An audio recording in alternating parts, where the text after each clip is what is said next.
الرحیم السلام علیکم ورحمۃ اللہ وبرکاتہ۔ میں محمد رفیق حلقہ 1 کے حوالے سے آپ حضرات کے سامنے مخاطب ہونے کا شرف حاصل کر رہا ہوں۔ حلقہ 1 کی عوام کی امیدوں میں مایوسی کا یہ عالم ہے کہ باوجود ان کے اپنے سی ایم ہونے کے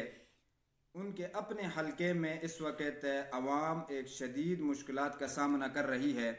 تعلیم، ترقی، منصوبے تو وہ تو دور کی بات ہے، لیکن اس وقت سی ایم صاحب کے اپنے حلقے میں آٹے کا شدید بحران ہے اور عوام روٹی کے لیے ترس رہی ہے۔ حکومت سے پہلے عہدے پہ پہنچنے سے پہلے وزیر اعلیٰ صاحب نے جو وعدے کیے تھے وہ سب درے کے درے رہ گئے، وہ صرف اعلانات تک محدود رہے۔ عملی طور پر عوام کے ساتھ کوئی کام نہیں ہوا حلقے کے اندر۔ یہ تمام چیزیں اپنی جگہ میں ہیں۔ سی ایم صاحب نے ریاست مدینہ کا، ان کی وفاقی حکومت کی طرف سے ریاست مدینہ کا اعلان ہوا۔ حضرت عمر رضی اللہ تعالیٰ عنہ کے واقعات بیان کرتے رہے اور کردار ان کا اپنا یہ رہا کہ عوام کے حقوق غصب کر کے عوام کے گندم چرا کر دوسرے صوبوں میں بیچ دیے۔ یہ عوام کے حقوق غصب کیے گئے اور سی ایم صاحب نے جتنے بھی وعدے کیے تھے وہ صرف اعلانات تک اور وعدوں تک محدود رہے اور عوام آج تک آٹا کے لیے ترس رہی ہے۔ جب موسم کلوز ہو رہا تھا اس وقت عوام لکڑی کی مشکلات کے لیے اس کے پیچھے لگی ہوئی تھی، لکڑی کے پیچھے، اور اس کے بعد آٹا جو 5-6 مہینے کا اکتوبر اور نومبر میں آٹا گندم ملتے، اس وقت جو اسٹاک پورا دینا تھا حکومت کی طرف سے وہ اسٹاک پورا نہ ملنے کی وجہ سے آج عوام ان مشکلات کا سامنا کر رہی ہے۔ اور سی ایم صاحب پوری سردیوں میں خان صاحب کی چوکیداری کرتے رہے بنی گالہ میں اور اپنے محلات بناتے رہے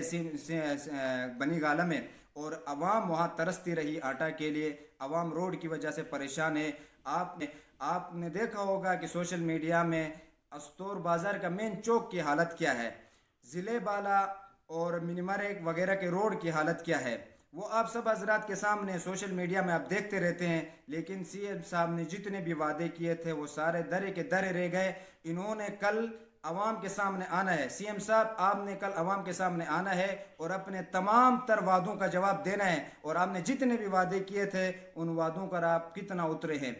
آپ کو انشاءاللہ منہ کی کھانی پڑے گی، کیونکہ آپ نے جتنے بھی وعدے کیے تھے وہ تمام وعدے صرف وعدوں تک رہے، اور جو وقت تھا انہیں دیا گیا تھا 3-4 سال کا وہ وقت پورا ہوا، لیکن ان حضرات نے عوام کی مشکلات کے حوالے سے کبھی فکر نہیں کی۔ انہوں نے صرف وعدے کیے اور اعلانات تک محدود رہے، اور عوام آج تک آٹا کے لیے ترس رہی ہے، آٹا کے بحران میں پھنسی ہوئی ہے۔ روڈ، صحت، ترقیاتی منصوبے تو وہ تو دور کی بات ہے، اس وقت کھانے پینے کی جو اشیاء ہے وہ مہنگائی کی اعلیٰ سطح پر پہنچی ہے، اور گلگت استور حلقہ 1 کے اندر اس وقت آٹا کا شدید بحران ہے۔ اس وجہ سے ان وعدوں پر پورا نہیں اترے، اس پر میں شدید الفاظ میں مذمت کرتا ہوں، اور سوشل میڈیا کے تمام احباب سے گزارش کروں گا کہ اس حوالے سے بھرپور آواز اٹھائے تاکہ آپ کے حقوق غصب نہ ہو اور آپ کا حق چھین کر کسی اور کے حوالے نہ کیے جائیں۔ جس طرح انہوں نے حضرت عمر رضی اللہ تعالیٰ عنہ کے واقعات سنا کر عوام کو اس کے پیچھے لگایا، ریاست مدینہ کا نعرہ لگا کر